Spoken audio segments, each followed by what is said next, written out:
बिस्मिल्लाहिर्रहमानिर्रहीम। अस्सलाम वालेकुम to all my overseas friend. Hope दोस्तों आप सब खैरियत से होंगे। दोस्तों ये सबसे ज्यादा पूछे जाने वाला सवाल है, I got fired as I got stranded in my home country.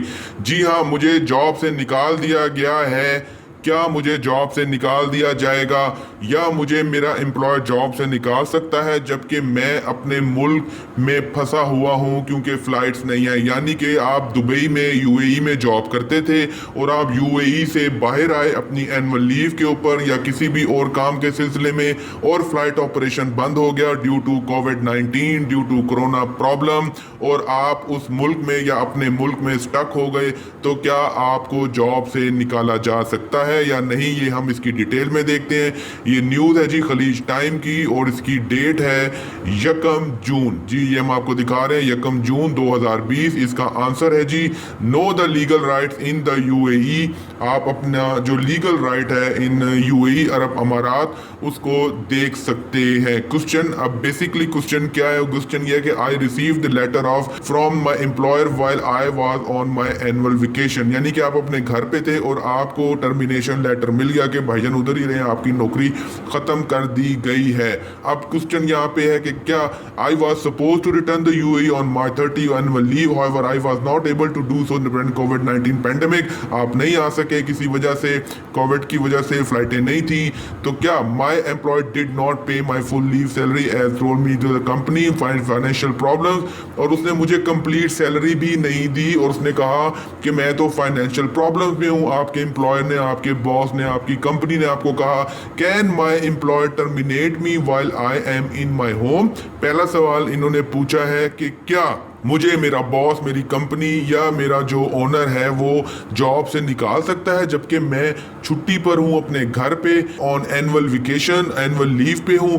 Can the employer cancel my residence visa while I am outside the UAE. और दूसरा सवाल है कि क्या मेरा जो रेजिडेंस वीज़ा है वो मैं यूएई से बाहर हूं, तो क्या मेरा जो कंपनी है, एम्प्लॉयर है, बॉस है, वो उसको भी कैंसिल कर सकता है। तो इसका जो आंसर है वो यहाँ पे लिखा हुआ है, ये मैंने सारा पढ़ा है, डिटेल में पढ़ा है और ये काफ़ी लंबा है, तो मैं आपको इसको सिर्फ मेन चीज़ें बताता हूँ कि in response to your first query it may be noted. और इसका जो लॉ नंबर है, federal law number 8 of 1980 regulation employment relations in the UAE, और इसमें ये बता रहे हैं कि provision of the employment law, an employer may not terminate, के एक एम्प्लॉयर में हाईलाइट कर देता हूँ, an employer may not terminate an employee while he is on annual leave। यानी कि इसमें क्लियर कट लिखा है इस लॉ में, और लॉ है फेडरल लॉ नंबर 8 ऑफ 1980 के एक एम्प्लॉयर, एक बॉस, एक कंपनी आपको जॉब से नहीं निकाल सकती जबकि आप अपने मुल्क में गए हो एनुअल लीव के ऊपर। और इसका मजीद रेफरेंस है, this is in accordance with article 90 of employment law which states dues to cases where the employer has the right to dismiss the employee without notice or gratuity is prescribed in the employer may not dismiss the employee or serve him with a notice of dismissal during his leave as is provided for in this section।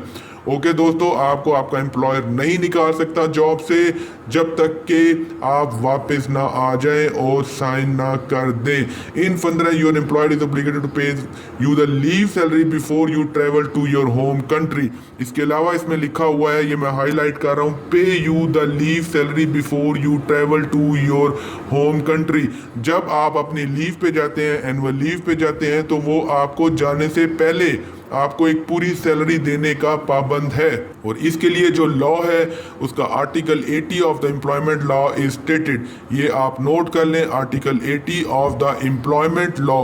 और ये बता रहे हैं, remuneration due to the employ plus that of the approved leave under this law shall be paid in full by the employer to the employ before the latter's departure on annual leave.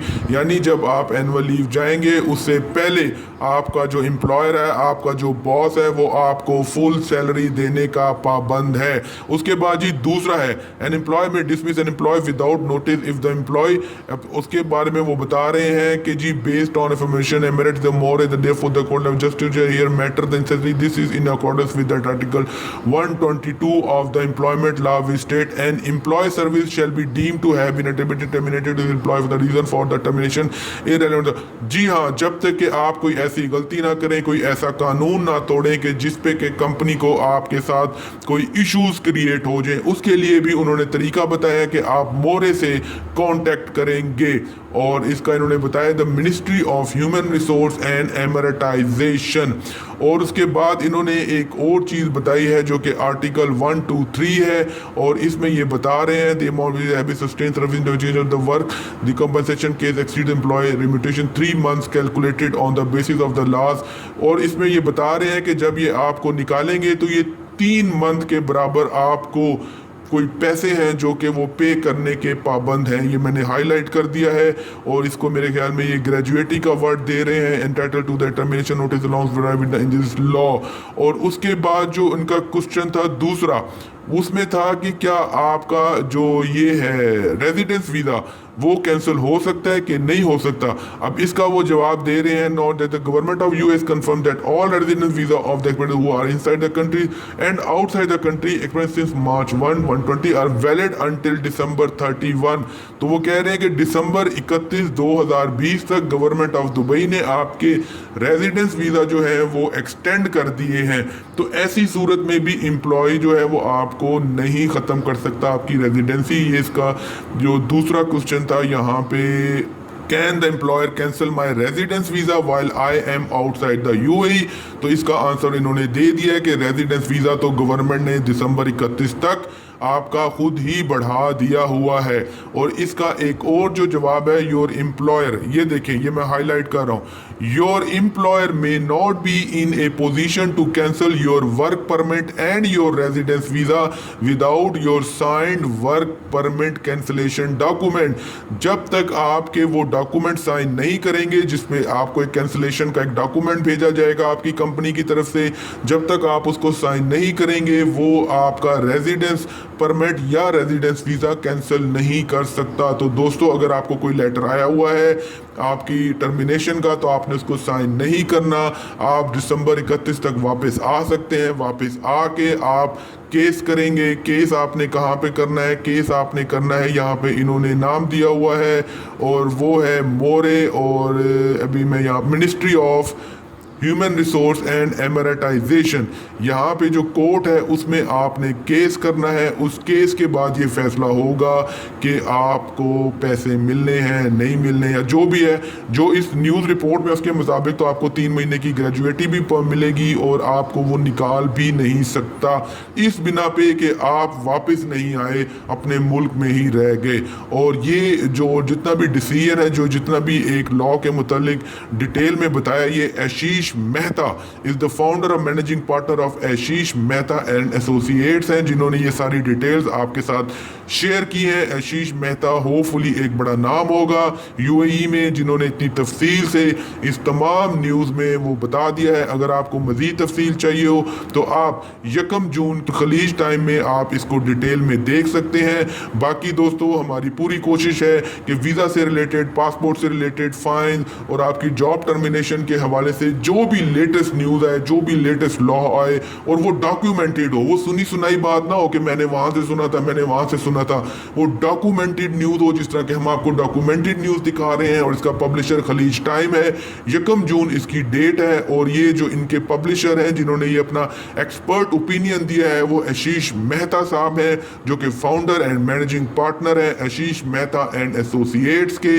इन्होंने अपना ये तमाम तजर्बा जो law से मुतल्लिक था, ये आपके लिए यहाँ पे पब्लिश किया है। होप दोस्तों ये आपके लिए बहुत फ़ायदेमंद रहेगा। और इसके मेन फीचर यही थे जो मुझे समझ आए हैं कि एक तो वो आपको निकाल नहीं सकते जब तक कि आप एनुअल लीव पे हो। नंबर 2, एनुअल लीव पे जाने से पहले वो आपको पूरी सैलरी देने के पाबंद है। नंबर 3, आपका रेजिडेंस वीज़ा जो है वो 31 दिसंबर तक एक्सटेंड कर दिया गया है यूए की गवर्नमेंट की तरफ से। और नंबर 4, क्योंकि ये एक्सटेंड हो गया है तो इसलिए आपका वीज़ा भी कैंसिल नहीं कर सकती आपकी कंपनी, इस बिना पे कि आप अपने मुल्क में थे। तो दोस्तों, ओवरसीज से रिलेटेड, ओवरसीज फ्लाइट से रिलेटेड, ओवरसीज एयरपोर्ट से रिलेटेड, ओवरसीज लॉ से रिलेटेड पासपोर्ट के लॉ, वीज़ा के law, employments law, jobs opportunities, business opportunities और ओवरसीज स्टडीज़ को लेकर कोई भी आपको प्रॉब्लम हो, आप कमेंट कीजिए, हम उसका ज़रूर आपके लिए जो भी पॉसिबल वे होगा, डॉक्यूमेंटेड वे होगा, वो आपको बताएंगे और आपको दिखाएंगे कि ये न्यूज़ है, ये लेटेस्ट अपडेट है। अपना बहुत ख्याल रखिए। अल्लाह हाफिज़। पाकिस्तान जिंदाबाद। Find more news reports of this event, log on to exponews.com.pk.